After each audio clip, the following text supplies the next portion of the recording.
Okay, well, I'm going to go ahead and get started then.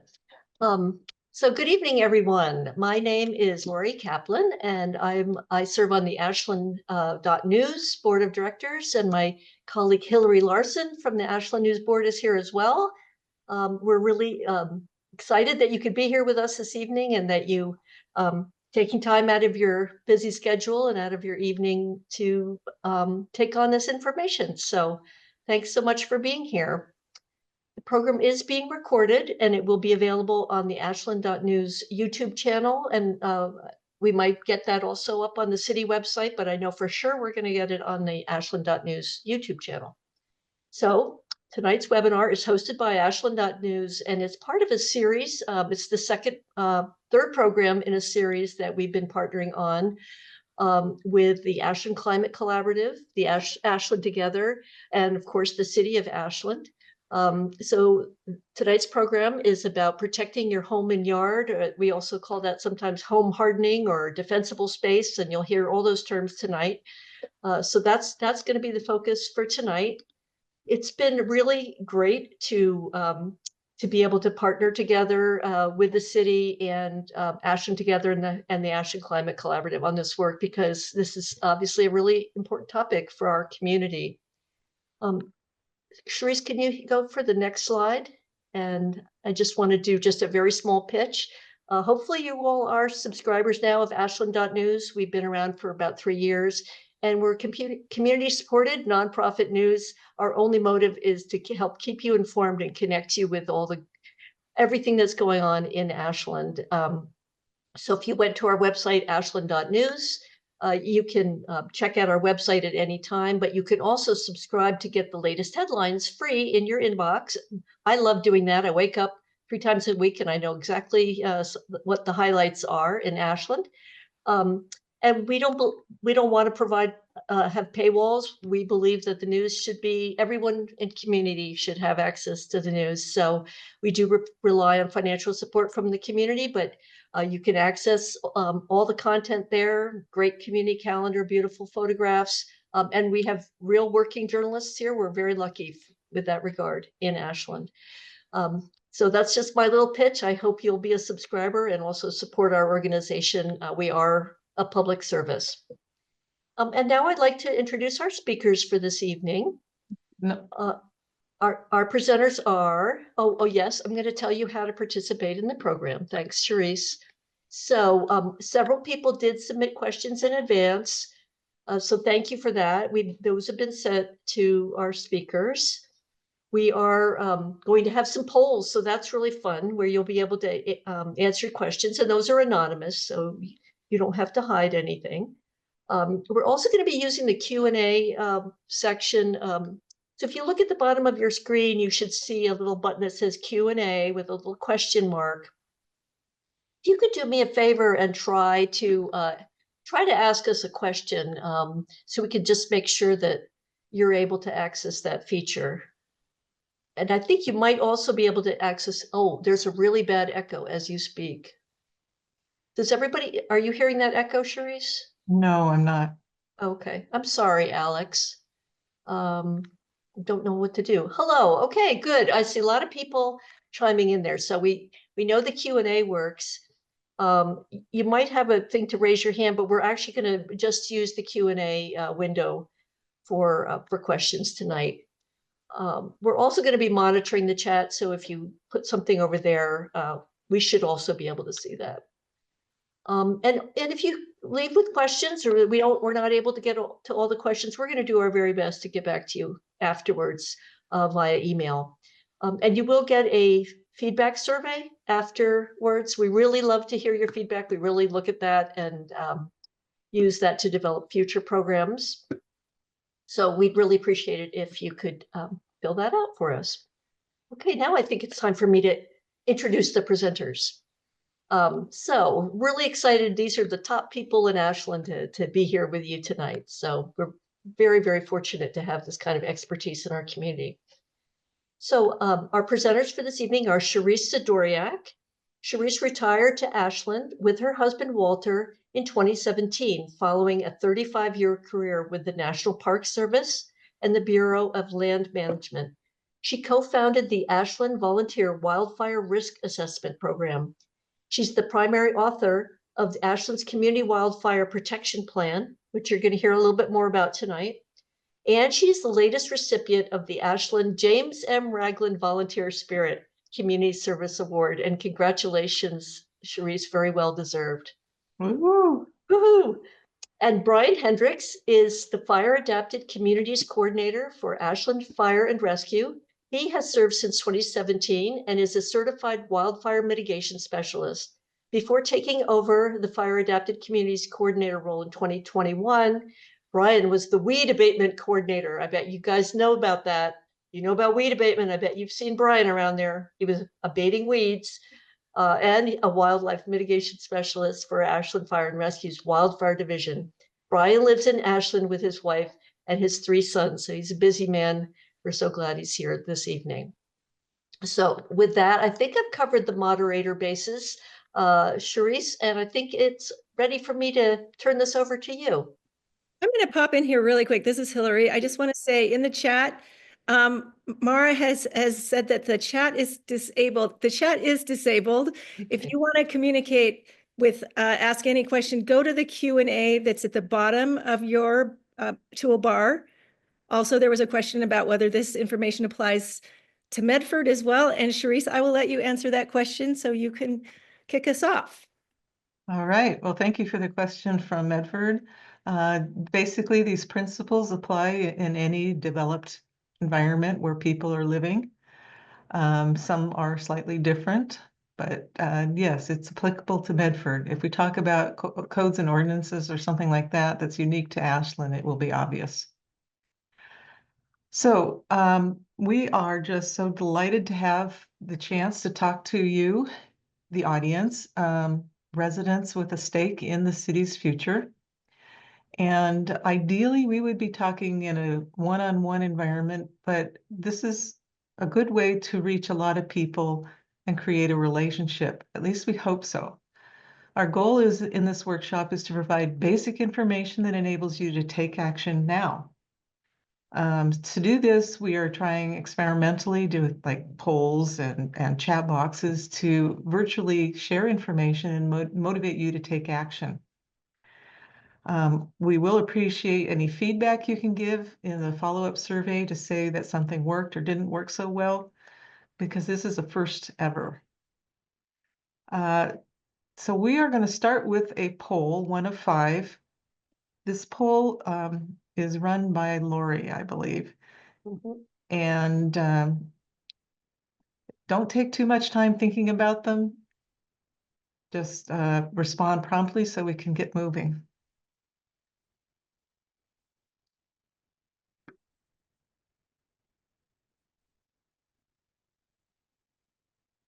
Okay, the results are coming in.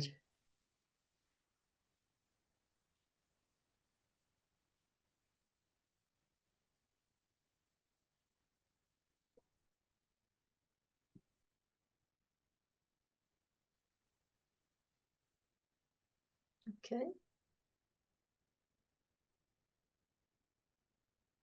I'm going to keep it open for 10 more seconds.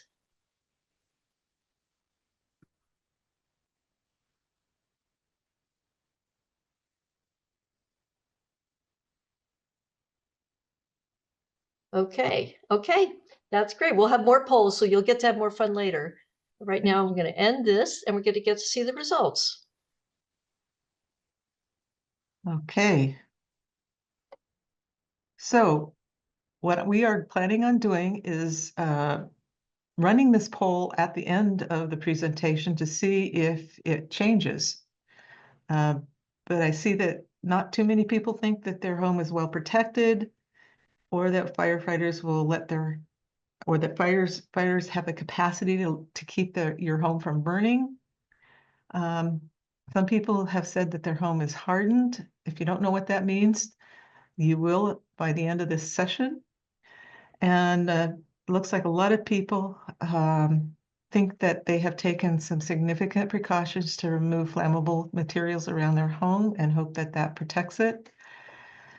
And some people have taken necessary precautions with their neighbors. And quite a few, 30%, think that none of the above will protect their home. Thank you for that. We're going to move on.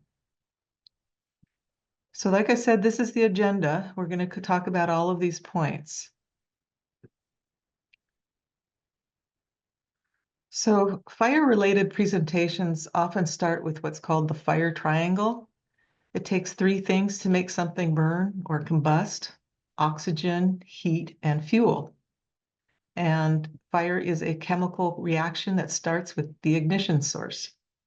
Heat is transferred from one body to another in three ways. Convective heating. Look at the hand above the fire, the little fire guy up there. And I bet he can't keep his hand there very long because hot air rising can get really intense and start an ignition above. That's convective heating is very important in the principles of how homes burn. Conductive heating, think of that as you put your hand on that hot poker, you get burned immediately. It's the most intense because it's directly in touch with the heat source. And then radiated heat is what you feel when you're enjoying sunshiny weather, getting close to the fire, the cook fire, or you're pulling away because it's too hot. All of those ways of heating are important in how homes burn. Then, just a second, I'm having trouble with a piece of paper. The things that you want to remember in terms of combustion principles, and the reason that we go through this pseudoscientific introduction is because everything comes back to these points. So if you have a lot of oxygen and it comes in the form of wind, the more wind, the more it feeds the fire. It is far more active. Fuels are everywhere. That picture of Ashland down there shows fuels are everywhere. And if it gets hot and dry enough, everything will burn or melt. And then the three ways that things can burn are all happening during a fire in this environment. Another term that you might hear often is the wildland-urban interface. That would be frequently described as the area where, can you see my arrow by any chance, Lori? I don't see it right now. How about Oh, here? yes, I do see it. Yep, we see Okay. it. Mhm. I have to switch screens. So the wildland-urban interface would typically be something that the vegetation is on the edge of a built environment. And down here on the far right, you can see there's grasslands next to buildings. That's also a form of wildland-urban interface. But I think what really counts a lot in Ashland is what's called the intermix. And that's, you can see where vegetation is wild, a lot of it wildlands, creeks, fields are intermixed with the built environment. So there's not any place within this area that couldn't burn unless it's made out of concrete and asphalt, and even asphalt would burn. So these basic combustion principles are important to remember. Wind-blown embers are the primary cause of wildfire ignitions. They're the initiating heat source. Think of them as a blizzard of burning matches being thrown at the landscape. Once they land, they start spreading through convection, conduction, and radiation. So for example, here the convection, the burning bush down below the eave of the house is generating enough heat to cause the roof of the house to ignite. Same on this other side. And it all started with these little embers landing on something that was receptive, generated enough flame to cause heat to rise. So convective heating is very important in how your home reacts to fire. The next one is radiant heat on the far upper right. There's a shed burning. It's radiating energetic heat waves that cause the window to burst because windows are far more vulnerable to heat expansion than the sides of the house. But it's still a very important source for how homes burn. And the one on the bottom, conductive heat, there's an arrow going up and down there, but what I really want you to pay attention to is the fact that there are connected fuels. Conductive heat occurs when something that's hot touches something else. And that's what's happening here. It's like a little flaming front is burning toward the building. So let's look a little bit closer at embers. This was a video taken by the Medford Fire Department during the Almeda fire. I apologize if it's triggering for anybody. Please leave the room if you need to. Where do I need to place these engines? Our fire, where do I need to place these engines? I'm sorry. Our fire engine, Okay, I stopped the video there just to point out that embers land all over the place. And if you see on the far right, things are on fire, fencing, burning, little spots.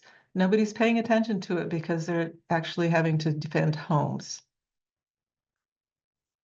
And my cursor is not working.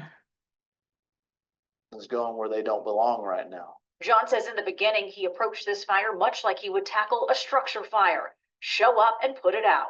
You know, put that house out. Well, from this one, it's just radiant heat from all four sides, breathing, smoke, significant amounts of smoke. Even their safety protocols went out the window. Firefighters blew through every single air pack on their. So you see that swirling and whirling of embers all over the place. They can get into all kinds of tiny spaces. And they can start in one single location and spread out quickly because they caught other things on fire. In this image, it looks like, to me, bark has started burning on the lawn of a house. Engines within the first hour. And I could see it in their faces. I could see it. Fire behavior is strongly influenced by terrain. We also call that topography. Aspect, what direction does your hillside face is the aspect. How much sunlight it receives is dependent on where you are on the slope. North-facing slopes are typically cooler. South-facing slopes get a lot more radiant heating. They tend to have drier fuels and ignite and burn more quickly. If you are located on a ridge line, you're subject to frequent winds, more than you might be in other locations. And if there's a canyon below you coming up a slope, you are essentially in the flue of a chimney. And that means fire can move very quickly uphill through this narrowed space, and homes at the top are in the most danger. But on the bottom, you can also be experiencing different kind of wind. So where you are in the landscape matters. Slope is very important, and I'll move into that next. So slope affects how quickly fuels are ignited by fire. On steep slopes, the heat generated by burning fuels on the lower slope is closer to the uphill fuels by convection. Air is rising up the slope. This means that the vegetation on a slope gets preheated more quickly than fuels that are downslope of the fire. This preheating of fuels allows fires to move much more quickly upslope than down.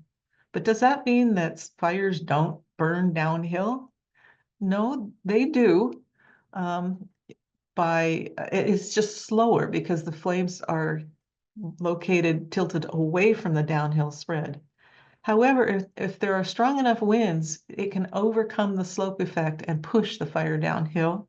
Another way fire burns downhill is rolling debris from above. Pine cones, logs, branches rolling downhill can cause fire to spread quickly uphill. So fuel is the third leg of the fire triangle, and how available fuels are something I want to talk about in this particular picture. It's dependent on what's inside them. Does it have a lot of chemicals or water content, how big they are, how densely compacted, and how they're arranged. So I can't point to anyone to ask this question. I'm going to pretend that you've asked me, how will this one in the middle burn, this pile right here? Well, if you take a close look at it, it's a mixture of fine fuels. Fine fuels are things that dry out very quickly and are susceptible to ignition. That's why we do use kindling to start a campfire. You need fine fuels because they light quickly, they dry out. But this underlines a heavy piece of fuel on the top. Up above, where there's gutters, the leaf litter on the top, will burn very quickly, but it doesn't have a whole lot of mass. So it may not actually start a fire unless it really makes contact with the roof underneath. The vegetation you see in these slides over on the right, that's juniper. Then there's arborvitae and leyland cypress in some of these pictures. They have a very high oil content and a lot of dead material hiding under that greenness. They burn like rocket fuel once they get started. And down in the bottom here where the trees are kind of grayish, you can see that they probably don't have a lot of chemicals in them, but they'll burn really flashy and quick.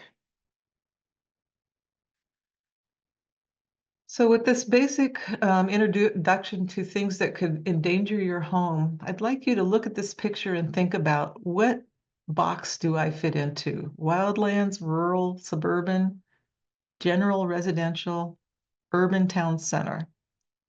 And since we don't have the ability to do a poll on this, just think about it for a second. And how safe you might be depending on the configuration within that box.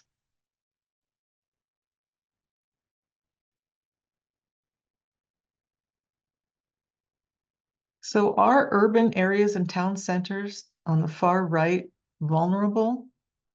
Well, if you look at the density of homes, homes are an incredible fuel source, very big fuel source that generates lots of heat.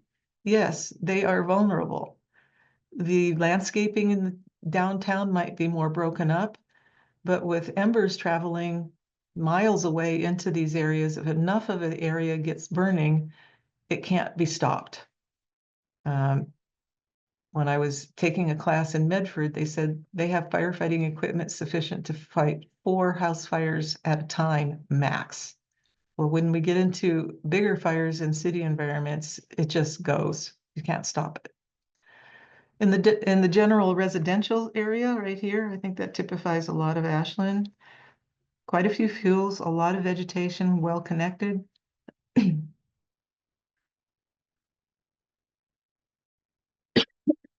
Excuse me. Here's an example on the top where the urban landscape is on fire. It happens to be in Phoenix, in a densely populated area. You can see the amount of heat generated from such an event. Could this happen in Ashland? Well, it's getting more and more likely, especially under certain conditions, like in 2009 during the Siskiyou fire. We had some east wind events, like during the Almeda fire. The fire moved very quickly upslope past Holman Creek, burned 188 acres, but within that 180 acres was a lot of treated wildland fuels, so they were able to catch it and only 1 building burned. The Almeda fire was a completely different story. Resources to fight the fire were stretched because so much of the state was already on fire. Something else to note here is that these fires are not necessarily consecutive, close together, but the 2 closest ones were 11 years apart. And over 65 years, we've had 5 major fires. With climate change, it's likely to become more frequent. Ashland has been designated as a wildfire hazard zone. It's not just the parts of the town that are adjacent to forests and grasslands, which I described as WUI. We are part of an intermix. Climate change is increasing the potential for urban conflagrations, as recent fires have demonstrated. The first major wake-up call was in 1991 in October, in the Oakland Hills tunnel fire. So urban conflagrations aren't just restricted to the summer season. Now they are occurring in the fall and winter. For example, Paradise started on November 8th, 2018, the Marshall Fire in Colorado on December 30th, and the recent LA fires on January 7th, 2025. It's possible to have these kinds of conflagrations because there's a large amount of continuous fuels, buildings, fencing, and landscaping. So the answer to one of those questions was whether firefighters could protect your home. As hard as they try, There are certain situations where it's impossible without endangering their lives. So the answer is no amount of firefighting equipment or personnel can stop urban conflagrations. Conditions have to change to give them a fighting chance. If you are lucky, like some of the folks along Talent Avenue were during the Almeda fire, the fire department was able to take a stand and stop the fire from burning on both sides of the street. Your best chance at protecting your home and your yard is to enable the home to defend itself, which is the topic of the remainder of this webinar. So I've got to check the time. Can you put poll number 2 up, please?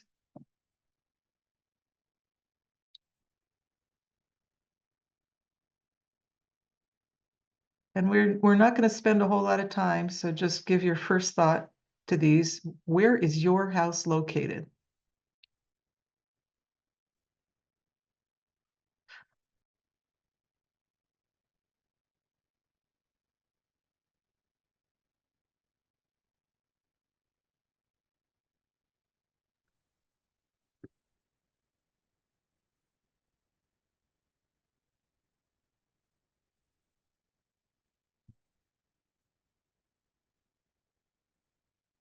You guys are doing great.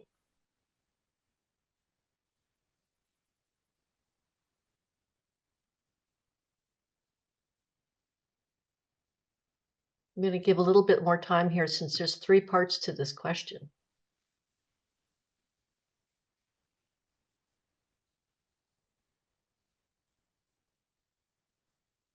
Yes, if you'll see, because I'm seeing a lot of people have answered the first one and not as many yet.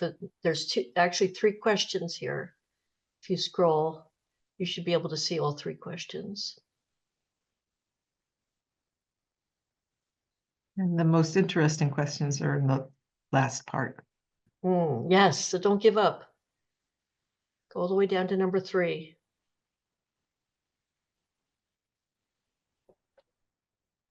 I'm not seeing any more coming in, Cherie, so I'm going to go ahead and end the poll. Oh, here they go. They made it to number 3. Few more people with number 3. Missed number 3. Sorry about that. So Okay, I'm gonna go ahead and end it, Cherise, Okay. because it's tailing off. Okay, that's good enough. Okay, good. Are the results available? Yes. So the point of this exercise is to give you a sense of how safe your home is based on these key criteria of wildfire potential. We talked about the whole gamut is vulnerable, including downtown next to the fire station. There are quite a few people who live on slopes and southwest facing aspects, not so many in ravines and canyons. The buildings, if there are any other buildings within 30 feet of your building, that should have included sheds, but other houses, that's a pretty low number, 42%. I would have thought it would be higher. But it does say that we are densely populated.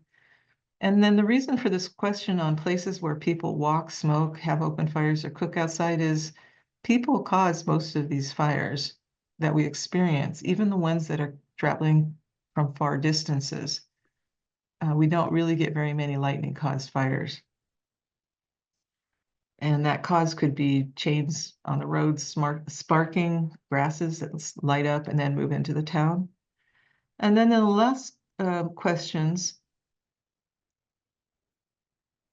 homes in my neighborhood are older with well-established landscaping. Ashland's been here about 150 years, and at the time it was developed and has grown, wildfire risk was not a top consideration. And we are now facing that now because this increases the risk of ignition throughout the town.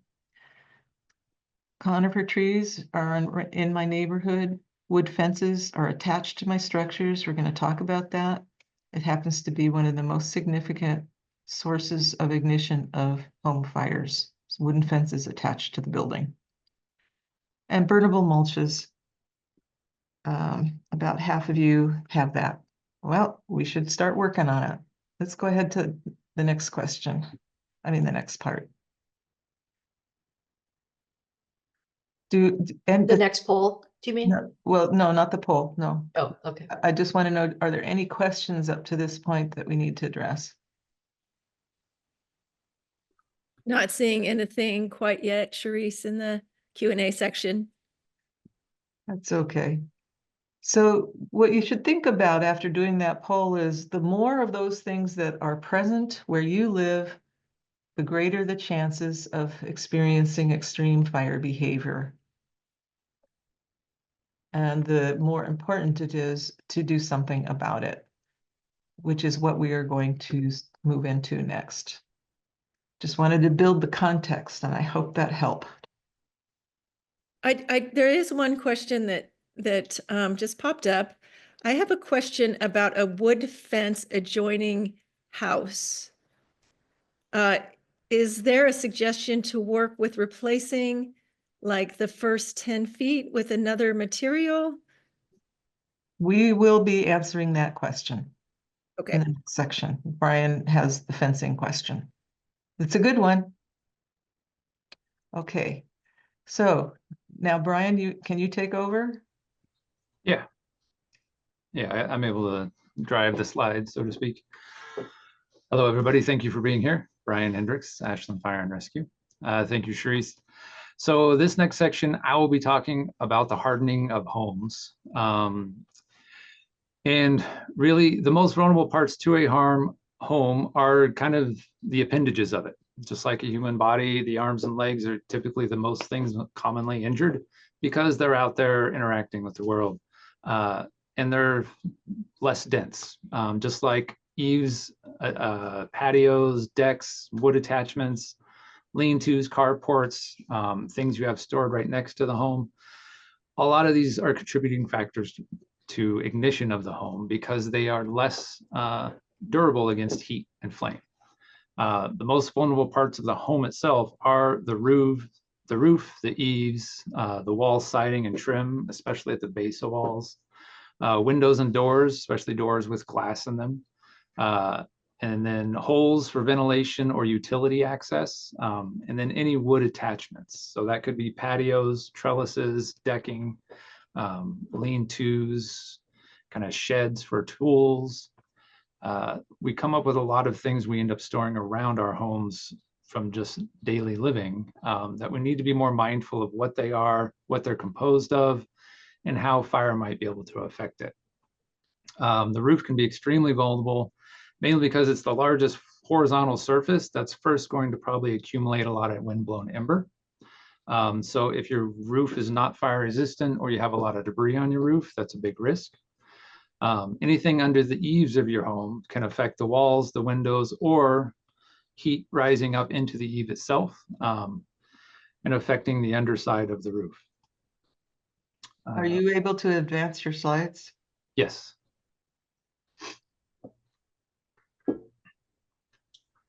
So let's jump into roofing first. The most common fire resistant roofs are ones you would think of like things made of concrete, ceramic tile, metal roofs, and then Class A asphalt roofs. Most asphalt roofs now that are sold are a Class A roof. You can also get a Class B or C or an unrated roof, but those are far less common in today's market, where typically they sell a Class A because most roofing companies want to sell in California, and you need a Class A asphalt roof to sell in California, really. But Class A could also be metal, concrete, or clay. All of them do require proper assembly, which is something not many homeowners are aware of. But you want to make sure if you're getting a new roof to ask the roof installer to make sure it is properly assembled, that you are getting the right flashing and other components so that you don't have gaps and cracks, especially with metal roofs or ceramic tile roofs where you could have more gaps within the joinery. That could lead to embers getting into those areas and affecting the wood decking of the roof underneath. Asphalt fiberglass roofs are actually a preferred type for fire resistance because they lay very flat and they typically have a high wind resistance, and they go together a lot more tighter. As far as eaves, you typically have an open eave or a closed eave, or otherwise known as a boxed eave. And understanding what type of eave you have, open eaves are typically where you can see the rafter boards from the roof and the wood underlayment of the roof deck. And that's where you can usually also see attic vents that are vertical because they're against the wall of the home. This upper left photo, you can see a vent and the open area of a open eaved structure. The closed eave or boxed eave typically will have a soffit vent running along the length of it. Otherwise, it will have, I usually see a baffled vent on it. But if you look at the diagram, the reason boxed eaves are preferred is primarily embers and hot gases rising from a fire near the base of your wall don't have a pocket to get trapped into. With open eaves, there's more of a pocket where heat can be trapped. And that means also that embers can go in there and there's more spaces and nooks and crannies that embers can wedge into and risk ignition of the structure. So if you don't have closed eaves, you want to be even more mindful of gaps and cracks within the structure of the open eave, and also make sure what it is you have underneath that eave against the wall. So do you have vegetation or combustible storage that should be moved or relocated? There we go.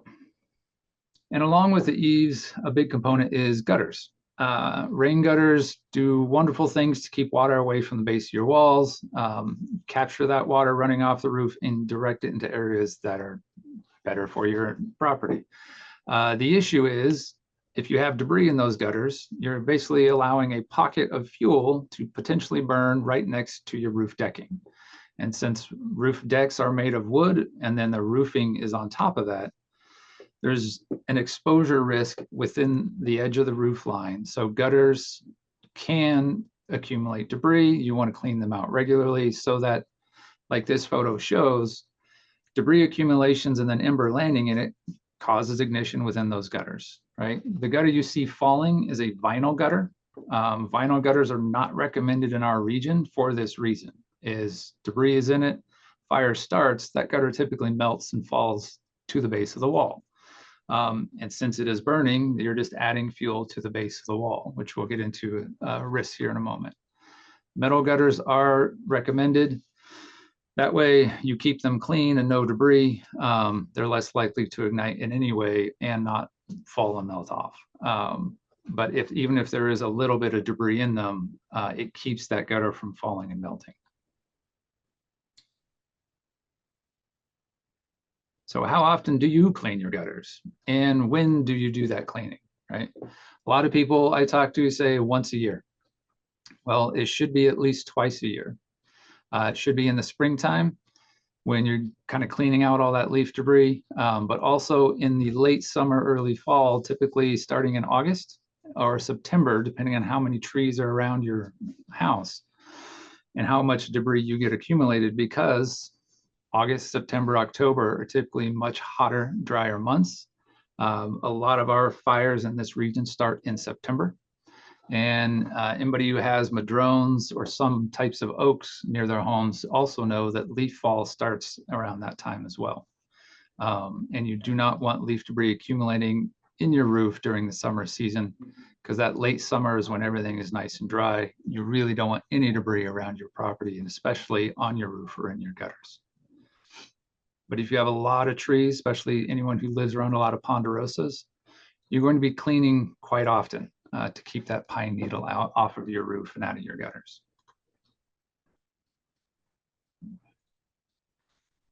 And so vents are also a critical part of protecting your home and hardening it. You should have 1/8 inch or finer metal mesh that is in good condition on any vent or opening within your house.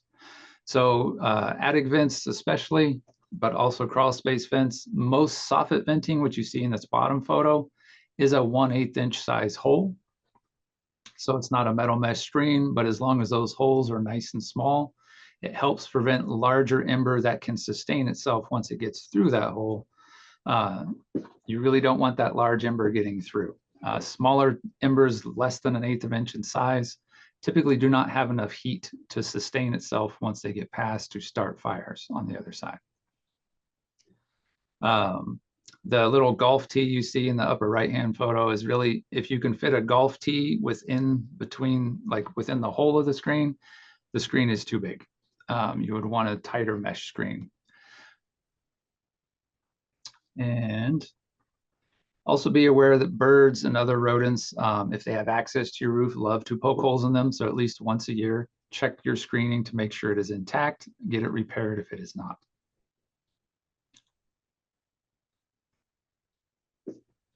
And wall siding can be vulnerable. It really does depend on what it's made of and how much heat it's being exposed to. There's a picture here in the middle of Katie Gibble assessing a building. She is my predecessor.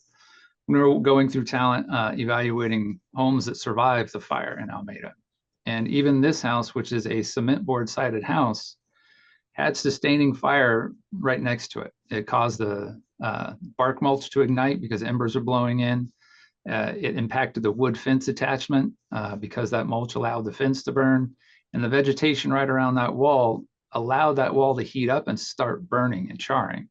Luckily, firefighter intervention saved this house, though the neighbor behind it, that home did burn down completely. But we have to rely on the fact that there's a little to no chance that firefighters will be able to get to every single home that's burning. So like Cherie said earlier, we really want to harden our homes so that they can withstand most of these things when you are evacuated, and even if firefighters aren't able to respond to your location itself. The photo on the right is a great example of the difference between wood siding and cement board siding. Okay. They started a fire right in the center of that corner, and interior corners, the way fire works and fire dynamics, it intensifies that heat. And what these tests show is that wood siding reacts to fire much more strongly than cement board. Cement board can burn, but it takes a whole lot more heat and fire to do so. Where this small test section, the cement board siding that's on the right was able to withstand that heat far better than the wood siding on the left. But concrete and brick walls are, of course, the best.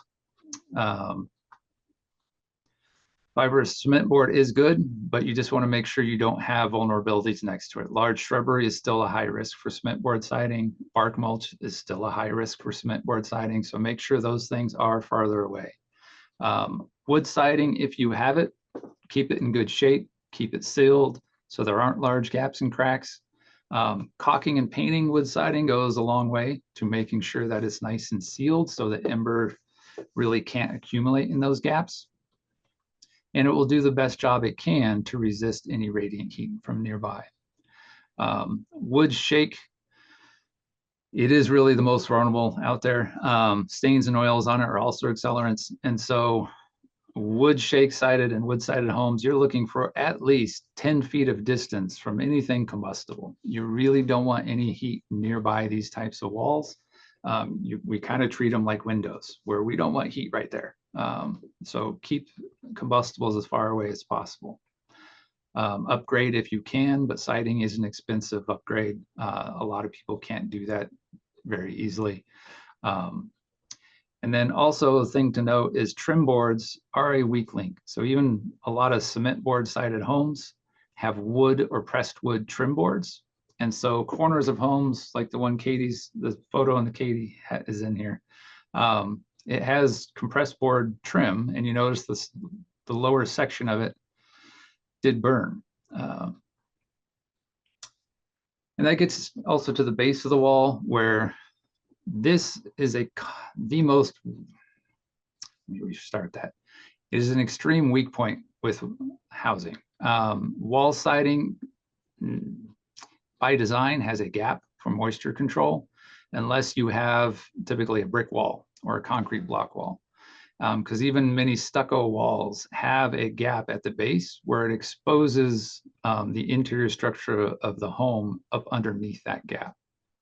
And so any debris you have along the base of your wall, any combustible storage can impact your wall.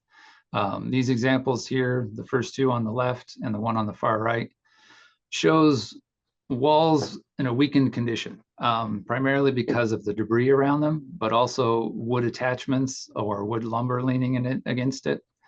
It's all kind of kindling for a home, and you really do not want those things there. Scraping all that out, raking it out, and removing it is your first step to reducing the risk for these types of walls. The one photo with the graphic and the yellow line with the 6 inches is really, you want at least 6 inches from the base of your wall siding to the ground. And that isn't so that you can put bark mulch there. That is so that you don't have anything combustible there. It's either bare dirt or a non-combustible surface. So that if embers are accumulating and blowing around in an ember storm, they, with 6 inches, fire science shows that they typically do not impact the base of the wall if there is no other combustibles there. And so that is the first step to protecting any wall, is getting the debris away from it, specifically around the base. And Charisse will be covering this later about vegetation in this zone, but that is where vegetation close to walls puts debris there. And that's where if you see a nice hedgerow along your wall, you might not be seeing the debris accumulate. So be aware of that when trying to protect the base of your walls. Because also with base of walls, you have foundation vents. Foundation vents are typically a 1/4 inch metal mesh screen for rodent control. The new R327 building codes require a 1/8 inch or finer metal mesh screen. That is a standard in Ashland, but we want to be sure that you have an 1/8 inch metal mesh screen on there. So always check your crawl space foundation vents. And these recessed ones, like you see in the picture, are notorious for accumulating debris. And especially for anyone who uses a blower to get the leaves out of their landscape, you'll typically find debris stuck into these little pockets along with bark mulch. And so it is critically important to clean these out regularly. Otherwise, consider enclosing them by putting an 1/8 inch screen on the surface of it to keep that recess vent protected from debris accumulation. Ace Hardware does sell a baffle, a metal baffle with an 1/8 inch screen on the back side of it. And they typically will fit right on the outside of these with either epoxy or screws, so that you remove this maintenance need to constantly clean it out. And it better protects the crawl space vent from windblown ember. All right. Did I get there? Nope, one more. Rats, sorry. I didn't realize that was a pop-up. Utility holes also are typically found in those crawl space vents. Either it's HVAC system stuff or drains for your heaters or washers. There's a lot cabling for electronics, internet. You want to make sure these holes are also properly screened or sealed. You can fill the smaller gaps with fireproof caulk. Do not use the fire-resistant foams. They typically are still flammable. The caulking is proven to be a higher heat resistance. Otherwise, consider things like rock wool. Do not use, what's the metal scouring pad, Charisse? I can't remember the name of it. Steel wool. Steel wool, thank you. Blinked on that. Steel wool will burn, so don't use steel wool. Make sure it is rock wool. But also protect these gaps. Make sure embers can't get in there. And also dryer vents.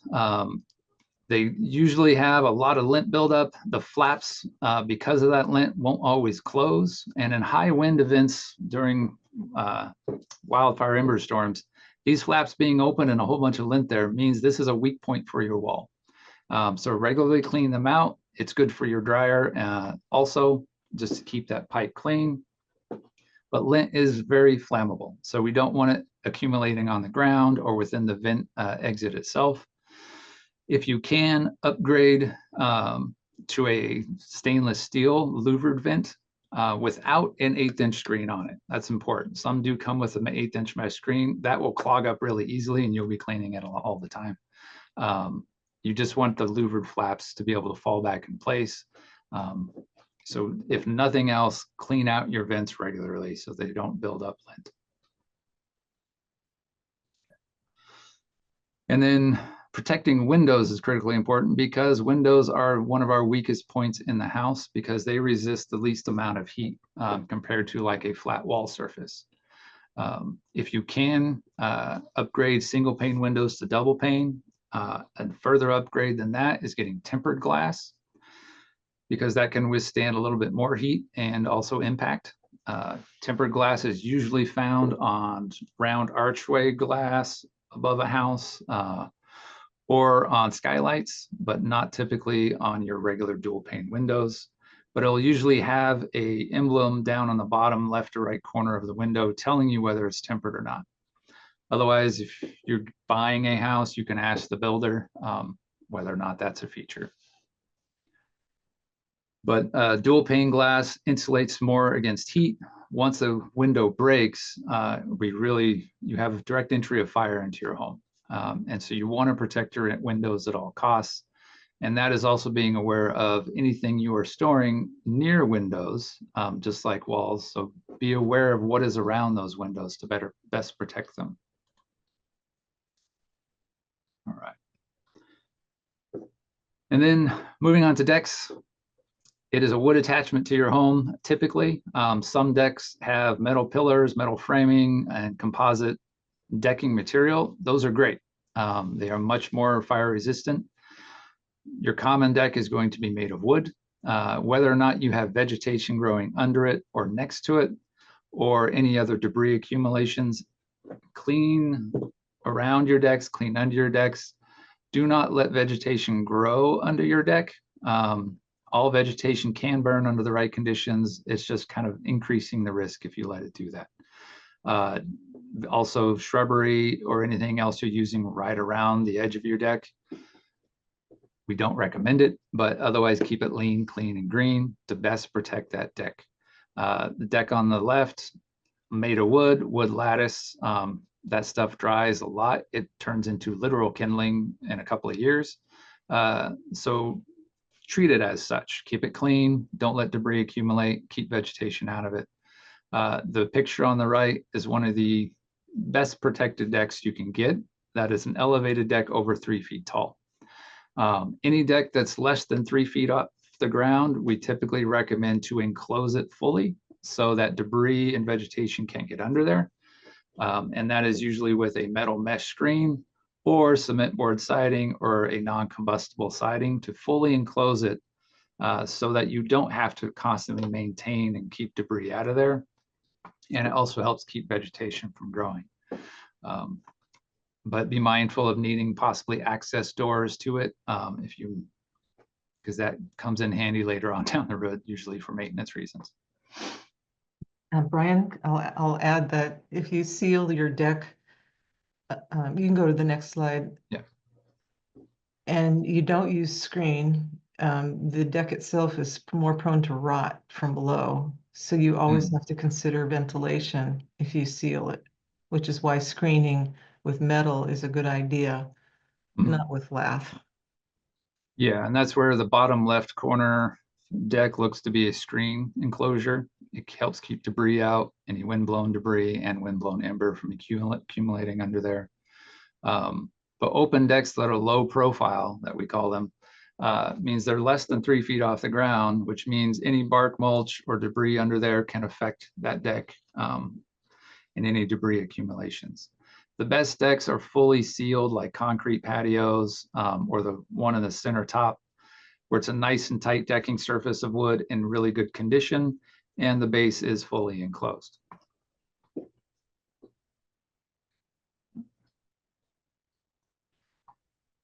Now for fire resistant deck design, don't do what you see on the left or on the right. I'm sorry, on the right.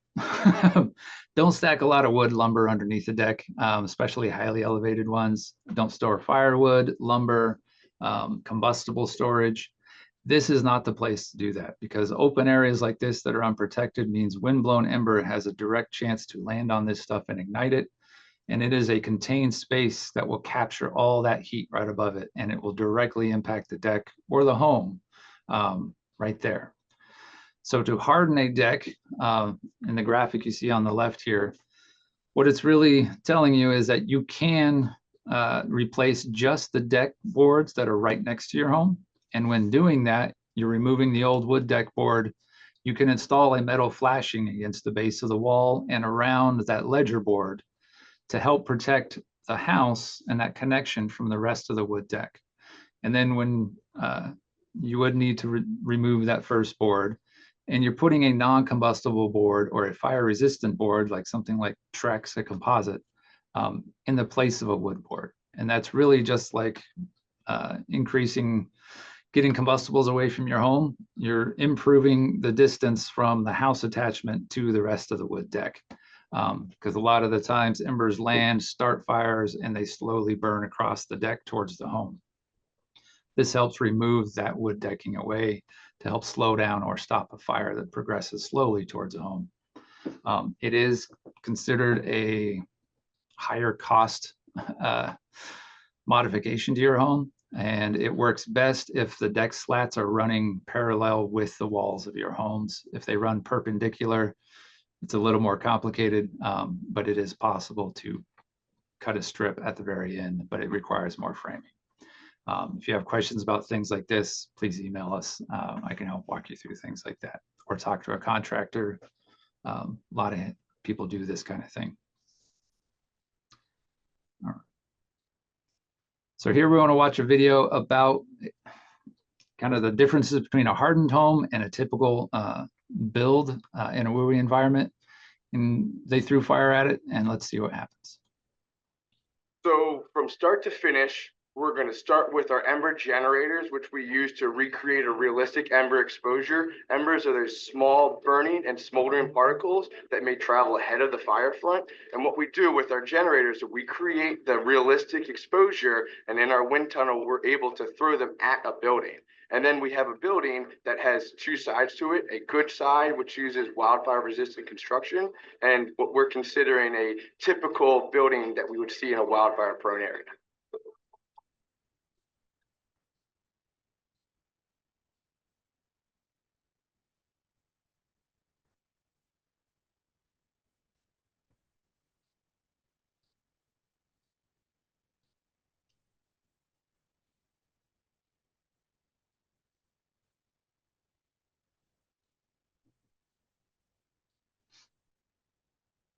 Exactly as we expected, that mulch on the ground there caught fire from the embers. The fire from the mulch burned up under this deck, and this whole deck was on fire. And so this fire on this deck caused flames right against the home. And then if we look there at the base of the door, there was actually the flames from this deck that burned through the bottom of the door. And on the inside of the house, we started to see smoke and flames. And so because this deck was a combustible material attached to the building, when the embers led to the ignition of this deck, we got flames inside of the building. Here we are on the wildfire resistant side of the house, where we had non-combustible siding, a 5-foot non-combustible zone, and a 6-inch gap. We had a metal gutter and multi-pane windows. And we see in comparison to the non-wildfire resistant side, this side had the same ember exposure. If you look here in the mulch, you can actually see some of the embers that had accumulated, but because they had no susceptible fuel to ignite, they just landed there and fizzled out. Now here we have ornamental vegetation that again is susceptible to the embers, but because it's more than 5 feet away from the home, it didn't have enough energy to ignite, and it never led to a flame impact on the building.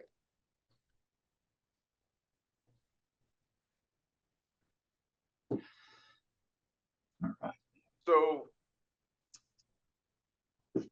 I like that video because it really does show you the difference between a hardened home and a non-hardened home, a conventional build of a home.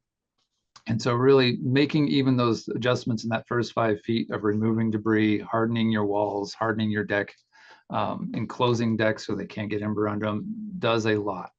The dual pane windows, metal gutters are additional armor for your home to withstand things that might be burning nearby. To answer that one person's question about fencing, fire-resistant gates and fences are recommended within Ashland. I'd like to speak to the ordinance we do have about fencing, is that if you are building a wood fence and attaching it to a home, it is required that the first 5 feet of that fence connection to the home is non-combustible. You should be filling out a getting a fence permit to either install or upgrade a fence within Ashland. And that is primarily so that we can let you know that that first 5 feet should be non-combustible, and we can help answer your questions to make sure it is. And so that it's best protecting your home more than anything else. Fire resistant fences are primarily metal, and that could be a steel, a galvanized steel, a galvalume, wire, like hog wire is a typical fence we see around here because of the deer, or wrought iron is also a good fence. You could do some fiber cement board panels. That has been done before and works okay. Otherwise, concrete, stucco, and masonry block walls, basically brick walls, could work as fencing. They're obviously non-combustible, but they are typically significantly more cost. And the specific clearance suggested between buildings and wood fences, the rule of thumb is the first 5 feet. Some areas say 8 feet because that's a typical section of fence length. So you replace that whole first section against a wall. Otherwise, you go out 10 feet. Some areas do promote a 10-foot distance. And it really does depend on the type of home you have. Like if you have a wood-sided home with single pane windows, go 10 feet. Just like with vegetation or other combustibles, you really don't want wood fencing that close to the home. But in Ashland, we go for the minimum 5 feet because that is more of the national standard. And we try to align it with that, if nothing else, replace the gate. So you have 5 feet. That is primarily to help protect the wall and the eave that's typically above it from any convective heat moving upwards or anything burning and falling against the base of the wall.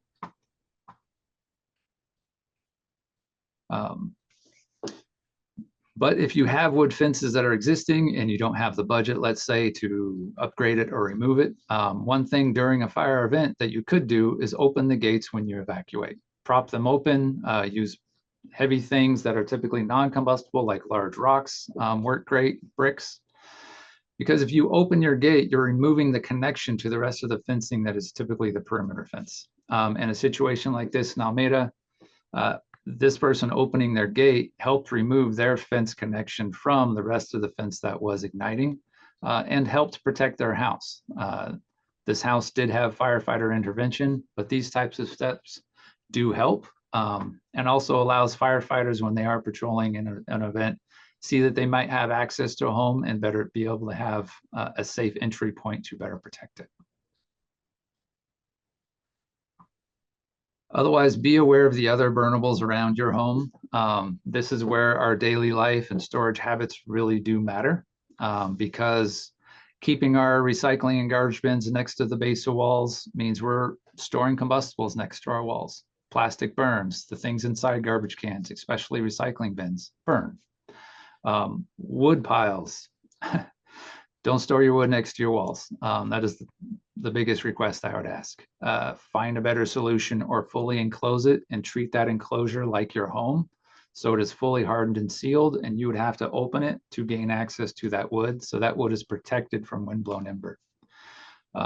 Otherwise, combustible storage, mats, clothing, carpets, plastics, be mindful of those. Any upholstered furniture you have on wood decking, any barbecues and propane tanks you have, make sure you know where they are and how you use them. For barbecues and propane tanks especially, turn that valve off whenever you are not using the barbecue. If you have a main gas line from your home to your barbecue, also make sure that wall valve is off whenever you're not using that barbecue, because the line to the grill itself is typically made of rubber. It is more susceptible to heat. If that valve is on, you have a blowtorch if there is fire there, and we do not want that. Otherwise, I don't think we have time for the poll, so okay. just the questions. Yeah, we do have quite a few questions here. I'll go as fast as I can, Brian. Is Class A as good as a metal roof? Yes, Class A is a metal roof, actually. It's considered a Class A roof. Class A asphalt roofs overall are considered just as good as a metal roof, but you would want to look at the lifespan of the roof in that decision, because typically an asphalt roof has a shorter lifespan than a metal roof as far as warranty and guaranteed performance. Great, thank you. I'll try to rifle through these. You might be able to get them all. My gutters are covered, so do I need to clean less often? If your gutters are covered, you should still be inspecting them at regular intervals to make sure that none of that debris is breaking up and falling through the gutters. It depends on the gutter system you have, but you should at least still be inspecting those gutters to make sure it's not accumulating in debris on top of that screen or anything falling through. Okay, great, thank you. There's two questions in a row here that are somewhat the same question. Is there any kind of house paint that might be heat or fire resistant? And is there paint that's actually, does the paint on wood actually burn pretty quickly? Does that kind of enhance the possibility of fire? A house that is painted with regular paint and nice and sealed will resist heat better than a bare wood sided home. But there are paints that are designed to resist heat and fire. They are extremely expensive and have to be reapplied every between 6 months to 2 years. So they aren't recommended for most people. They could be utilized in certain sections of your home where you're trying to improve the protection on, say, the side of your house where you might have other combustibles you can't control, like a neighbor's vegetation. That is in close proximity, because those smaller footprints that you're trying to protect would be more affordable to do something like that. I'm going to add a little bit to this too. Hmm. I've talked to the paint companies, and the fire resistant paints only delay ignition by 2 minutes. Wow. For that cost and that effort, they don't. Miller's paint tries to discourage people from buying that paint. It's And not. there's no clear thing that you can put on top of your existing paint. No. Okay. No, there are those types of gel applications that you can apply right before the fire comes because they only last a certain amount of time, but those are not recommended in an urban environment. There's also the toxicity issues about those. So if you want further answers and discussion, I recommend that person reach out to me through my email, possibly, or you can forward the question to me. Otherwise, there is quite a bit of research online that you could find about fire-resistant paints or fire-resistant coatings or fireproof gel applications. They are very expensive and they don't last very long. And so that is something to be considerate. To weigh your options, be mindful of those things. And it's a buyer beware situation because a lot of the things that are advertised are basically driven by the producer of the material, and they're overselling their protectiveness. I would look for an independent source. Yeah. I know that you all have a lot to cover still. Do you have time for a couple more questions? I think we better move on unless. I can type some of the answers in the Q&A while Charisse moves forward. Great. If that works for you guys. Okay. So can we go forward then? Yeah, go ahead. Thanks for the questions coming in. If I could, I'd ask you all to raise your thumbs or clap your hands and let me know if you have heard the term home ignition zone. Can anybody indicate that they have? This is a fairly new term, came out in the last 20 years or so, and it is the language of fire-resistant homes and yards. The home ignition zone idea was developed using basic fire science, and it's pretty common sense. The farther away the fuel is from the home, the less likely that heat will be transmitted to the home. But a lot of the regulations and ideas are based on actual testing about where you should have things to avoid burning the walls. And these basic prescriptions for the zones are on this slide here. So in zone 0, We call it zone 0 to 5, the immediate zone. There's lots of words for it, but we're calling it zone 0 to 5 or zone 0, is the home itself and anything out 5 feet from it. If you have a deck or a porch, that 5 feet should extend 5 beyond those attachments, which are really part of the home. They're just outside and exposed. So the zone 0 on this picture is the red line. I don't know if you're gonna, can you see this? Yeah, the red line right here. That is HIZ zone 0. The most important thing you can walk away with is understanding that that zone has the greatest influence on whether your home will burn or not. The further away you get, the next interval is 5 to 30 feet. You're allowed to do some other things I'll talk about in terms of landscaping because you're further away from the house. That would be marked by the orange line. And the next zone, home ignition zone, is 30 to 100. And if you're on a slope, these zones are extended beyond what the recommendations are here. This is on flat land. Basically, you would double it for every 20% increase in slope. Now, one of the things that is clearly obvious in Ashland is how many of us are separated from each other by 100 feet. That's extremely rare. Some properties are.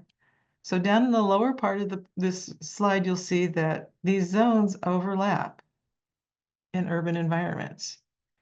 And these ideal pictures showing how you can control everything out to these distances are not necessarily realistic, but it is the goal. And you need to work with neighbors to try to implement the same kinds of safeguards the further you go from your home.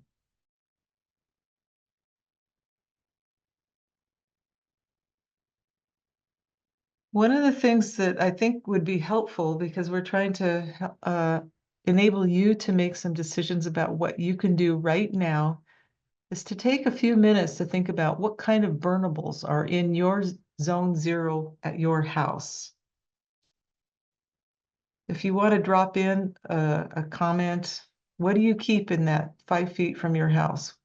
In the Q&A box, I think that's where they accept them. I'd like to hear from a couple of you. Are you getting anything? We are.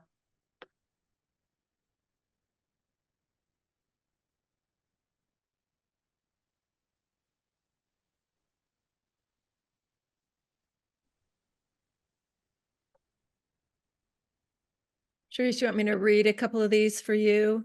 No, I'm gonna just tell me if I could. I'm gonna show what I have on my list, and then we will look and see if there's a difference.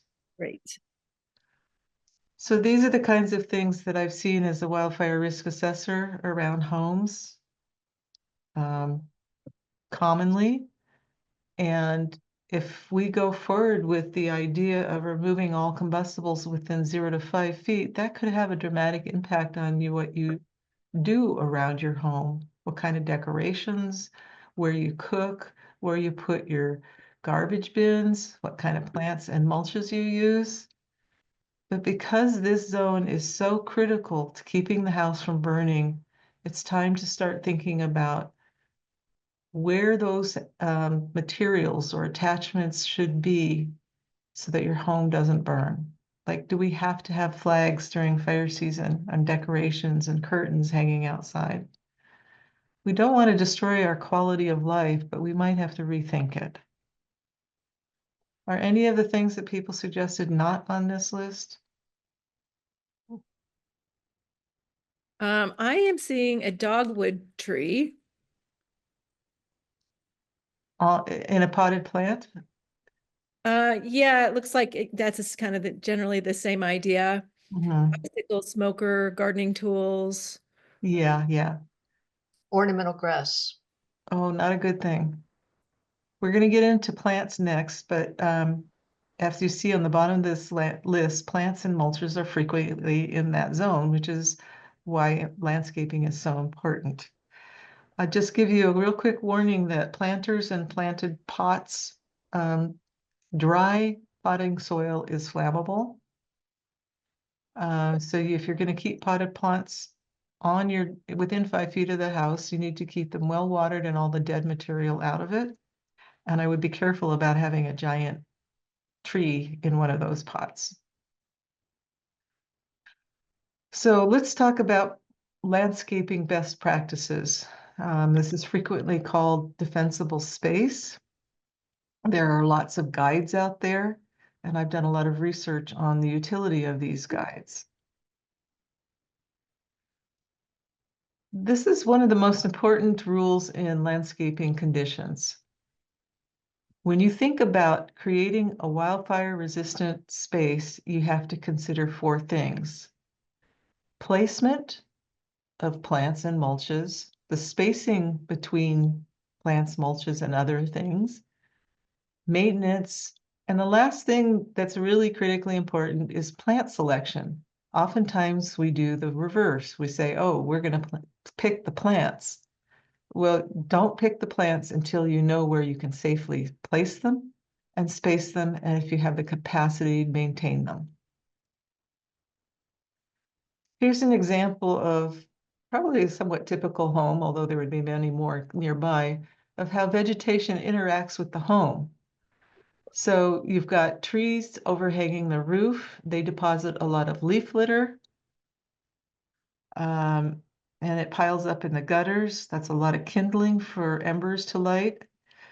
Then all this leaf litter on the roof can become quite extreme if the roof doesn't have a good pitch. It collects in the gutters. This is a high maintenance kind of situation. If plants are growing under the eaves, you get the potential for, when the plants ignite, convective heating that can start the underside of the roof on fire.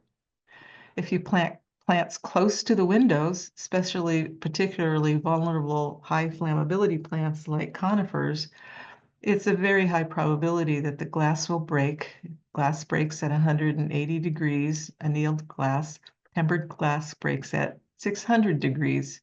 So if you had the right kind of glass here, you might be more tolerant of having plants, but it's still not a great idea. If you have plants that are growing along the house and there's a vent here, heat can be transferred, embers can be transferred in if it burns. And then around the base of the deck here, we have all these leaves accumulating. This is all kindling for the house to burn. Just a typical kind of situation most of us face. So the first criteria you must think about when you're doing fire-reluctant landscaping is placement. Most important thing is, what do you put within 5 feet of the building? Avoid at all costs putting any highly flammable plants in those within 5 feet of the building. And there are quite a few homes with established highly flammable plants in Ashland because many of these plants are used as privacy screens. The other thing that you need to do on your whole property is look for places where there are ladder fuels, especially under the eaves. So if you have, in this little picture right here, you have a tree right next to the house and a plant right next to this, they're under the eaves. They should be moved further away. This is a poor placement decision. No extremely flammable plants within 30 feet of buildings is advised unless you do them in isolation, and there are ways to do that. I suggest you consult with Brian or myself on that. But in general, getting rid of extremely flammable plants will protect your property and your neighbor's property. Horizontally continuous fuels is an issue, especially within 10 feet of buildings, fences, and hedgerows. It's like a wick carrying fire to the house. On the right side is the landscaping plan that kind of gets to this idea. The 0 to 5 is in red. The landscaper chose what plants to put in there. The yellow is 10 feet because really, while the standard criteria mostly addresses the 5-foot distance, if you've got a wood-sided house, 10 feet is much more appropriate. because the testing that said 5 feet is good was based on cement board sided houses.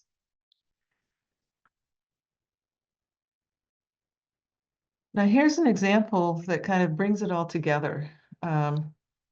Because of the proximity of this hedgerow, that's a continuous fuel source all along the front of this building, looks like a townhouse, apartment complex, is burning. And if you look really closely at the fact that this bush that's burning in the middle, the convective heat is rising and it's causing the upper story to ignite.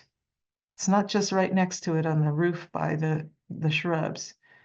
These continuous fuels create a lot of intense heat that gets transferred through radiant or convective processes. So a principle that's important, it's not just for hedges, but for anything that is continuous, like a sea of bark mulch or a sea of plants. It's important to break them up, create small fuel breaks around your yard.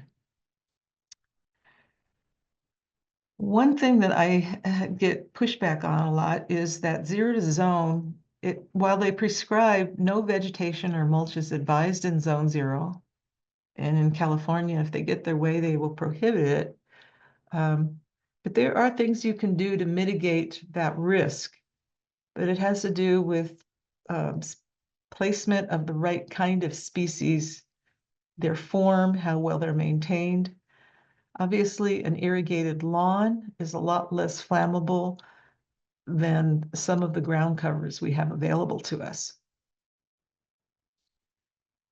In fact, if you choose to put plants in this zone, even the short ones, they should be kept 2 feet apart and avoid putting any ground covers in your 0 to 5 zone that touch the house or create large areas, large mats where leaves and fine debris can collect. Spacing also matters. By that I mean, here in this diagram, there's a shrub over here on the far left side. Let's say it's 2 feet tall. The advice is if you've got a plant this tall, the next one should be 2 times the width of that height of that plant to the next one, so that radiant heat does not cause the second plant to burn. This distancing really can break up that continuity, really important concept. Then that was horizontal continuity, and then there's vertical continuity. In the picture over on the right, you've got that same shrub, and it's under a tree. So if that shrub were to burn, which is highly likely because the embers would start the fine fuels underneath it, it could generate enough heat 3 times its height to cause the tree to start burning. That's called laddering. If it wasn't a tree, it could be the eaves of the house. So one of the ways when you think about your landscaping design is I use the rule of 3. 3 times the height of the plant will burn something above it that 3 times high. Or the height of the plant 3 times above it will cause the next thing above it to burn. And I also take the attitude when I'm looking at things that expect there to be an ember storm and your property to burn. When you're spacing things, your goal is to keep the house from burning. You may lose some of the vegetation, but the big value is the house. Now, spacing also affects tree distances. As you can see in this diagram up here, we have reference information where you can look at this and get more details. But basically, clusters of trees near the house should be separated by some distance, a minimum of 10 feet or 18 feet, depending on where you live. And if you live in a crowded neighborhood, that's going to be challenging because your trees might be a problem on your neighbor's land. And the spacing science regulations indicate over here on the lower right what it should be on flat ground or 20% slope. But if you live on a slope, you're essentially advised to double it under B here. 2 times the height of the plant becomes 4 times the height of a plant to the next plant cluster. And if it's on a 40% slope, 6 times the distance The question is, what is in between these places? I'm sure it's not pure bareness. It's probably grasses and weeds. But as long as it's kept low and well maintained, what you can expect is that the fire will burn along the surface of the slope more gradually and reach these plants without a whole lot of heat. And the plants that are further up will be less likely to burst into flame rapidly.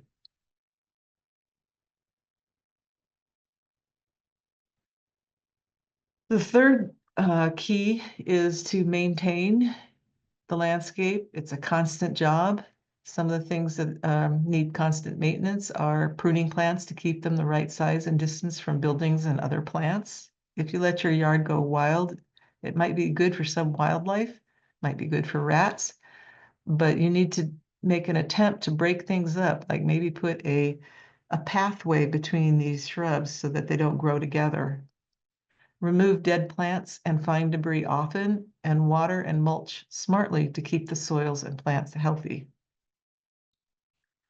Here's an example of the kind of maintenance that you can do. You've got a shrub here, there's leaf litter down the base of both of them, but there's dead material on the left-hand side of this shrub. And there's a lot of branching. The more branching, the more like fire can get to the upper branches and cause the entire shrub to ignite, which might endanger the home. So on the right, they've trimmed off the dead material, and there's not enough material below the plant to allow it to burn hot enough to cause the canopy to ignite.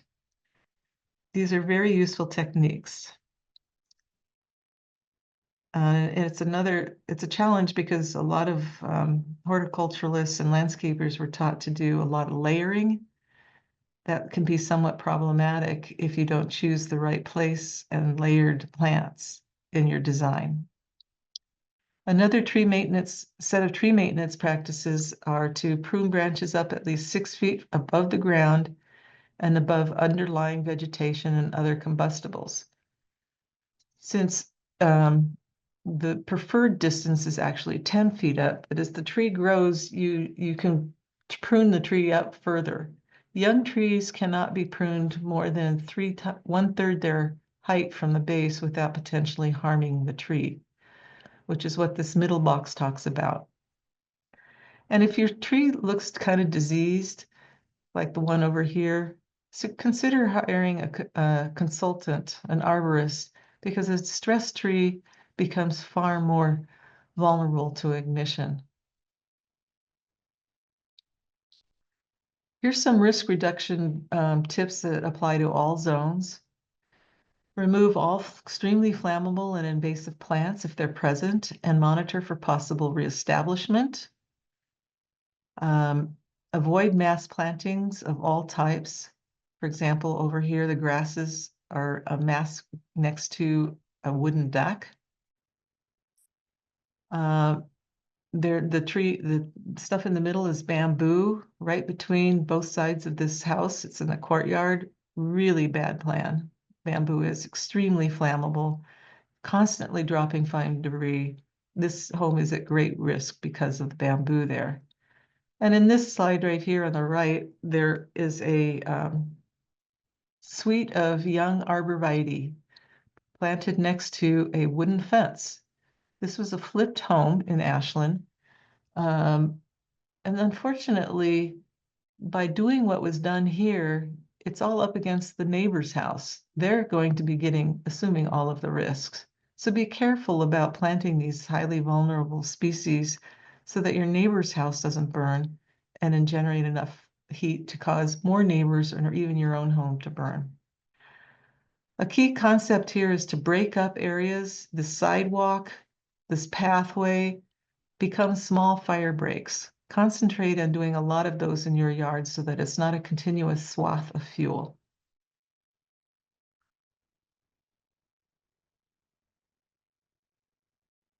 So this slide is important because it really emphasizes something that you need to think about. We haven't been doing this in the past, but we have to now, which is where plants are placed and how they are maintained is more important than the type of plant selected.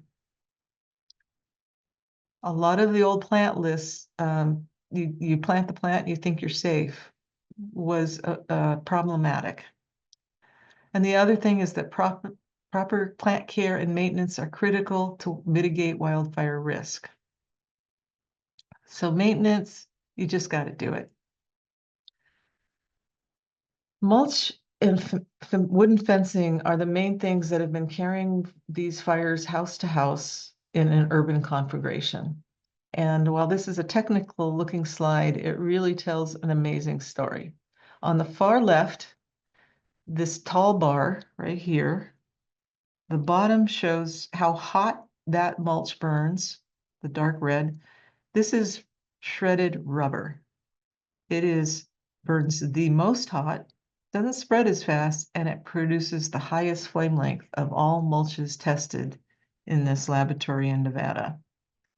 The two next ones are pine needles and shredded western red cedar. That's a very common bark because it comes from the Pacific Northwest and it's beautiful, but they are both very good at generating fast rates of spread, the orange bars here, and have pretty good flame lengths. In terms of the amount of temperature they produce, they're pretty much similar to all of the other products that were tested.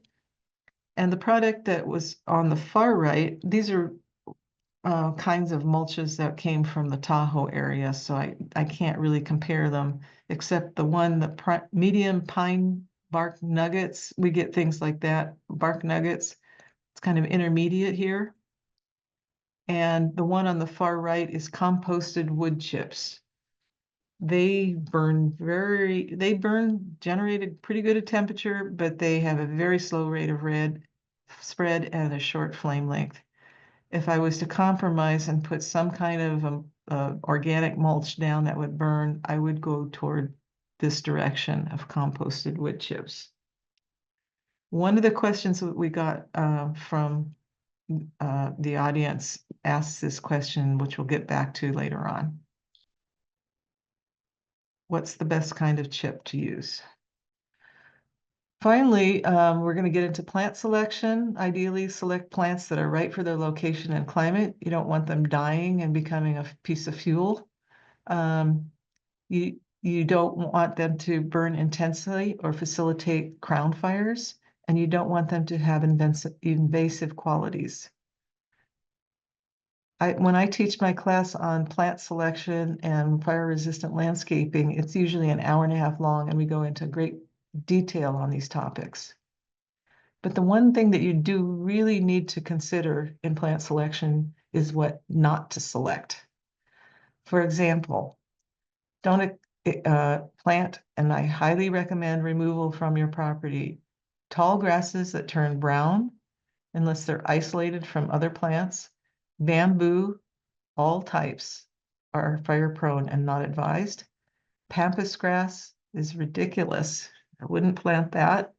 It also is related to jodo grass, I think it's called, and it's an invasive noxious weed in the state of Oregon.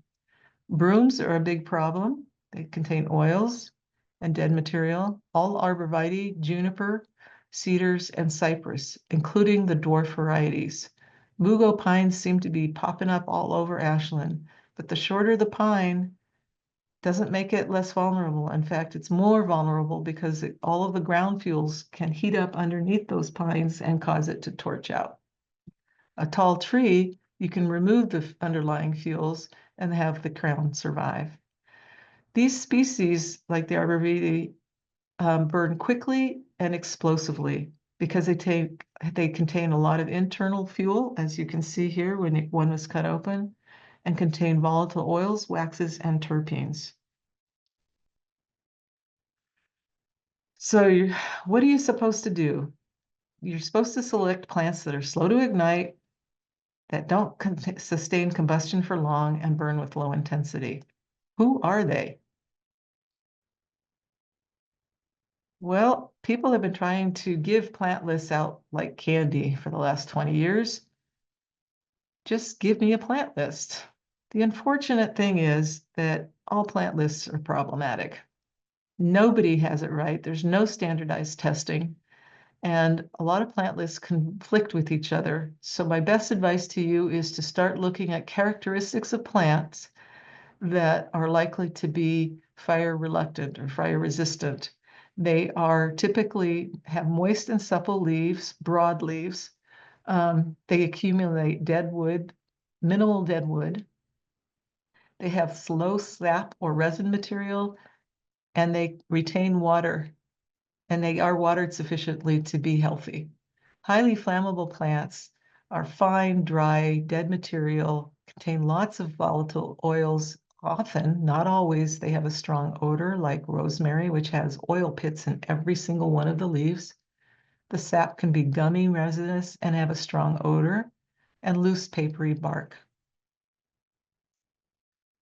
Another way to find out what plants are suitable is to use a tool that we're developing here in Ashland called the Plant List Generator. I've been working on it for several years, and we have identified how flammable these people claim plants are from around the world. 1,360 species currently have been included in this database, and the goal is to have it available on the internet for interactive use sometime this summer. It's currently available at this website, livingwithfire.org, but because you have to have a PC and download an Excel file, it takes work. So you might want to sign up for the Plant List Generator so that we can tell you when it is released in new form on the internet for free. Your best resource for landscaping is a single or two-page flyer that we will send you, notes for accessing on Fire Adapted Ashland. It summarizes all of these things that I've talked about in terms of landscaping, and highly recommended as an interim guide until we get something better. It doesn't contain a lot of graphics yet, but it will someday. So any questions? I think there's an example question that might pertain to some people here. I know it does to me. If the mulch is cleared out from within 5 feet of the house and you have rhododendrons as an example, is that a fairly safe bet? You mean leaving the rhododendron there? Yeah. Yeah, if you don't have something that can burn from below, while it's an evergreen shrub, and we advise not having evergreen shrubs next to the house, if you've trimmed it up from the base and there's nothing below it that can ignite it and you keep it healthy, I would not be very concerned. Because Great. it's a low flammability plant. There weren't a lot of questions because you answered them just a couple minutes ago, but I know Victoria had said that no plants next to the deck isn't very attractive. Do you have some suggestions for people that might have been sighing about the fact that you shouldn't have a lot around your deck? Well, it depends on the situation. How high is the deck? What material is it made out of? I am sure that there are alternatives for it. When I get questions like this, I tell people go to the Plant List Generator because it talks about a lot of different attributes. Do you want it to be wildfire friendly? Do you, no, not wildfire, wildlife friendly, pollinator friendly? Do you want it to be deer resistant? Do you want to avoid having to use much water? So you look at these other criteria to find the best solution. In general, when I do a search on the generator for 0 to 5, since I'm a native plant lover, I can identify for 0 to 5, which means suitably maintained, these plants are okay. I think it's 20 to 20 species that you can plant there. They tend to be succulent, short, less than a foot tall, and frankly, I think we can have some plants growing in the 0 to 5, just no closer than 1 foot and not under other flammable plants, and that you use the non-flammable compost that we've tested to provide the mulching service that you would lose by removing the bark. That actually leads to this last question, Charisse. Is there a good place to go in Ashland or surrounding areas to buy fire-resistant mulch? I'll add a little caution here. I can recommend a vendor, but the city cannot. But since this is a community-sponsored event, I will tell you that I would be happy to include the one vendor that we recommend because their product did 3 things. It didn't burn when we tried to burn it, even after 6 hours drying out in the oven. It had the best water retention capacity of all of the products that we tested, and it's certified organic. It also is the cheapest product in the valley that I found. It's available from the Rogue Transfer Station in White City, the fine compost. We are trying to figure out, and I think some companies like Ground Control, you can give them the characteristics of what this product is like and they can replicate it. And so there might be other vendors out there that have done that, but I don't think it has been very carefully organized or coordinated to write out the specifications to make it work. One of the things about this that I noticed is it has a lot of fine pumice or sand in it, but it doesn't carry a fire for hardly any length of time. I hope that answers your question.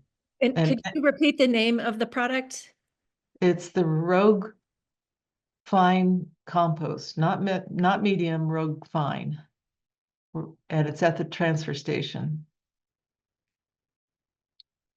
Great, thank you. Again, this city fire department cannot do what I just did. But community is about sharing what works and finding alternatives. So I'm hoping everybody else will start working in this direction and find more products available in the valley that we can use.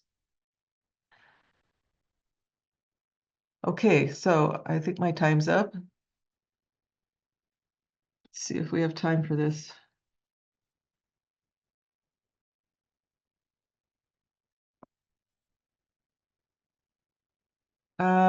I think we'll skip this, or okay, try to do it real quick.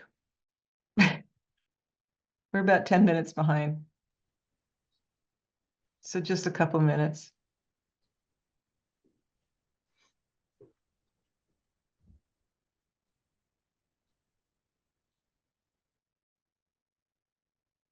Hillary, are you getting responses? Yep, we sure are. We are, yes.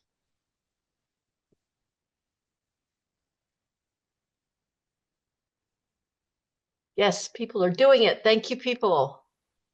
Yeah, half of us have done it. So we'll wait just a couple more, maybe 10 seconds. Go for it, people. So the whole point of this is to try to help you identify things that you can do now. You don't have to spend a lot of money on, that it's within your reach. It's not the full palette of things that could be done, but they're reasonable. Okay, very good. I'm going to close it. Okay. No, people are still going. I'm going to give you another few seconds.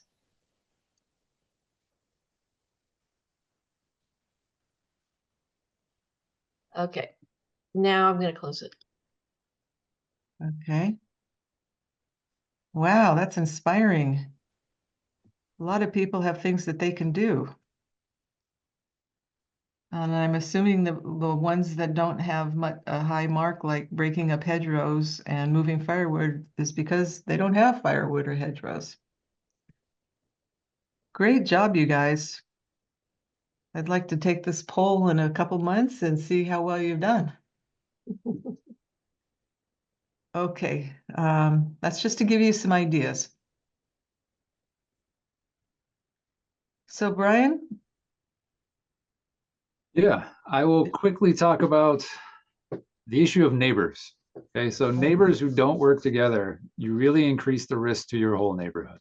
And so a lot of what I have spoken to and Charisse has about protecting your own home, protecting the building itself, And a lot of that is maintenance. It's just removing debris, removing large flammable shrubs, and cleaning up everything else so that there isn't debris, there isn't dead foliage, and there aren't other combustibles like our household item type things right next to the home. The issue is neighbors in suburban areas, buildings are really close to each other. And so working with your neighbor to communicate, is kind of vitally important in our steps forward to protect our whole city, right? And oops, skipped one, sorry. But neighbors working together, you have to first of all understand your risks. So knowing what your topography is, what type of slopes you have in your neighborhood, because that helps identify what other hazards you might have and how to mitigate the risks and remove hazards. Wood piles, sheds, hot tubs, wherever you are choosing to put those or have placed them or moved into a home with them, evaluate that risk. See if that is a hazard or not as far as wildfire is concerned, because it's either near your home or near your neighbor's house. Because your wood pile might be conveniently away from your home, but you might have ended up putting it very close to your neighbor, right? And so you should communicate with your neighbors to discuss those concerns and figure out, plausible improvements. Because we do all have to act with integrity when communicating with each other about these things and having an open, honest dialogue without being accusatory or inflammatory, so that we can make the best decisions together. And then once you have those conversations, it's a lot easier to create an action plan. And remember to support each other as best as possible. Sometimes that might be even me doing work for a neighbor who couldn't do it themselves or might not have the budget to.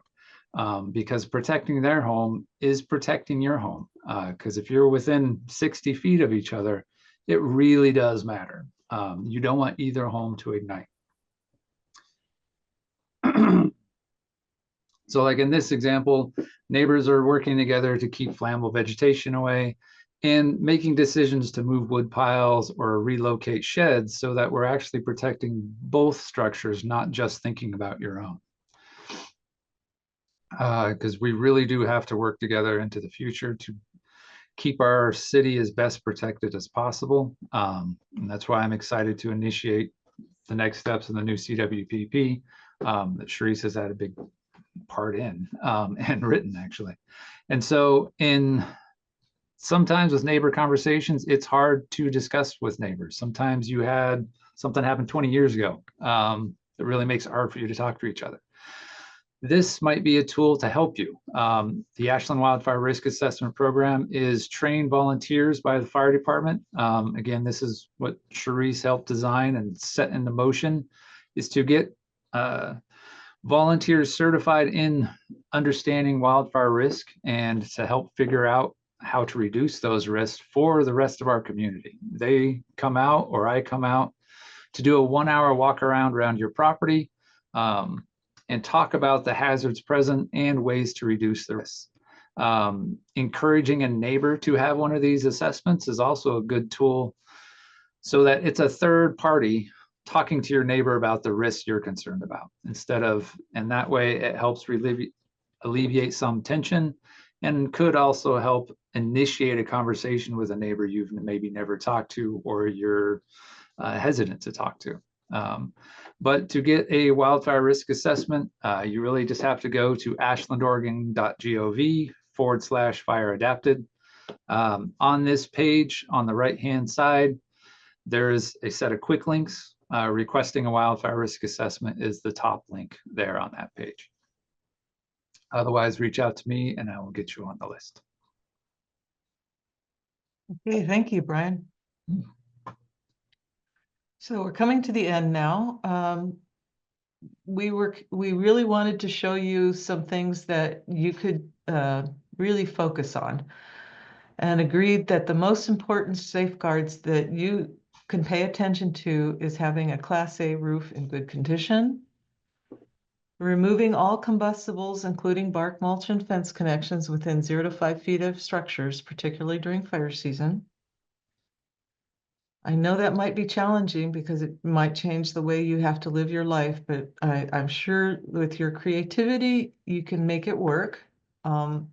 It's not necessarily something that has to be done all year long, but certainly during high fire danger.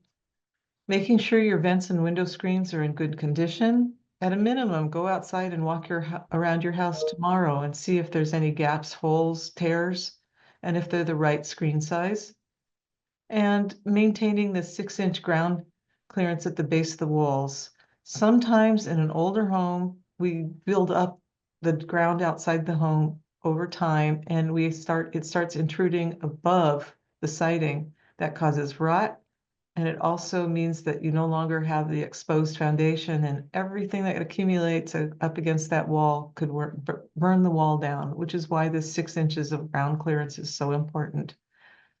I would pay attention to where you have it and you don't have it. If you're in a brick or concrete home, cinder block home, you might have no issues. But if you're in a typical small wooden home from the turn of the century, it might be harder to do. And some of the simple and affordable ways to get a safer home and yard right now are on this list. Keeping your gutters clean. I know that might be difficult for the elderly or the disabled. Help them if they live near you to clean their gutters. But the best way to clean the gutters is regularly during the worst fire season period, which is July through October. Most people that I talk to tend to clean their gutters in the spring, which is good to clean out the fall debris.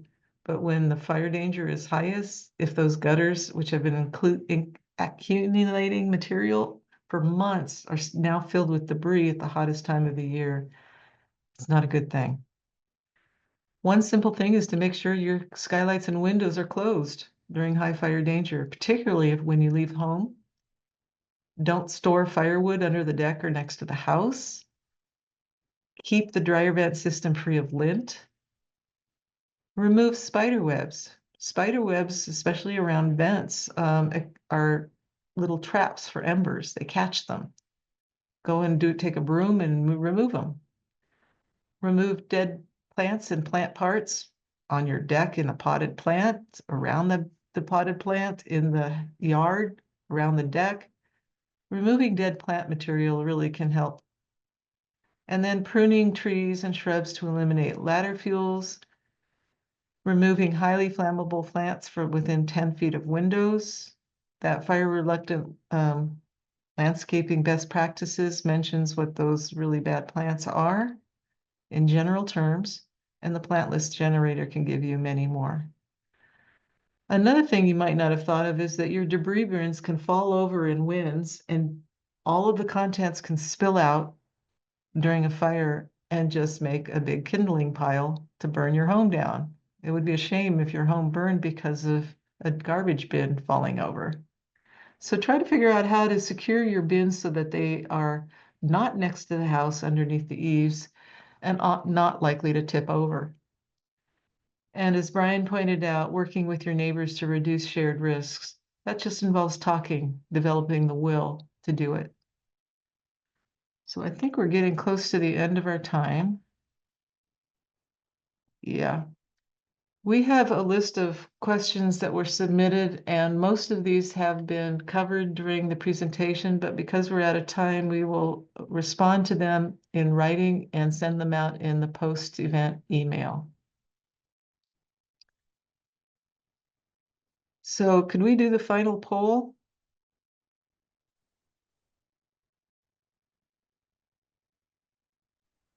Yes, sure. That's number 5. Mm-hmm. Okay.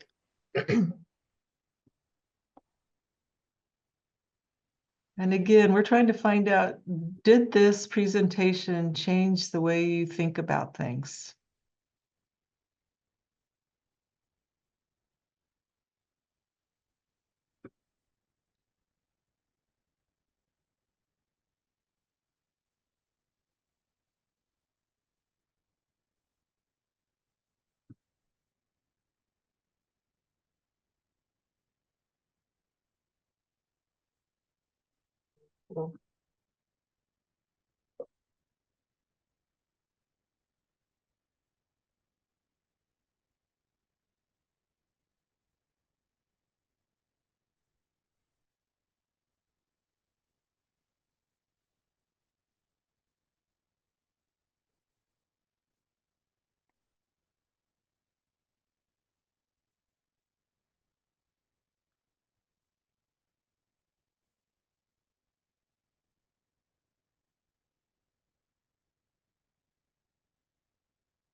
Okay. I think we're at the place. Okay, so I'm gonna end the poll.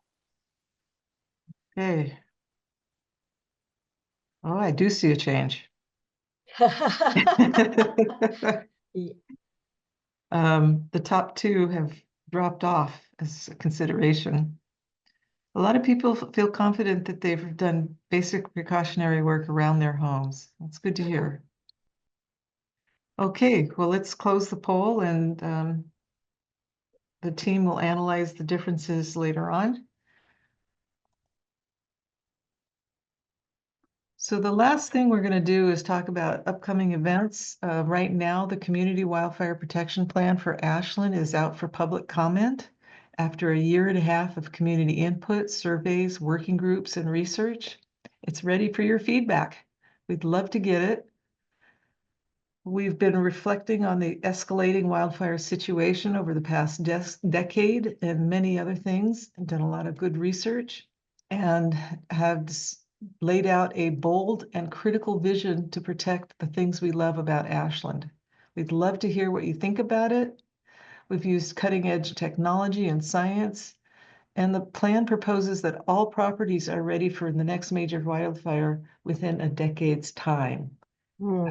That is really going to be a challenge. There's no way that that challenge can be met by a fire department, excuse me, or an individual homeowner. It is a community response plan. It's a call to action, a paradigm shift, and it will change the way our city looks and operates. The good news is if we can implement this plan, if we approve it and actually do what's required, there's a very good chance that we will be able to stay insured at a reasonable rate and that we won't have to be displaced and rebuild when fire comes. I don't think